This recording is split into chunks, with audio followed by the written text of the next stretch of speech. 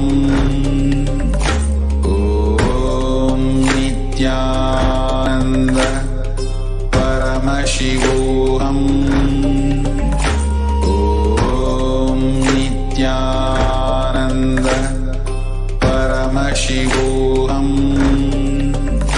Om Nithyananda Paramashivoham. Om Nithyananda Paramashivoham. Om Nithyananda Paramashivoham.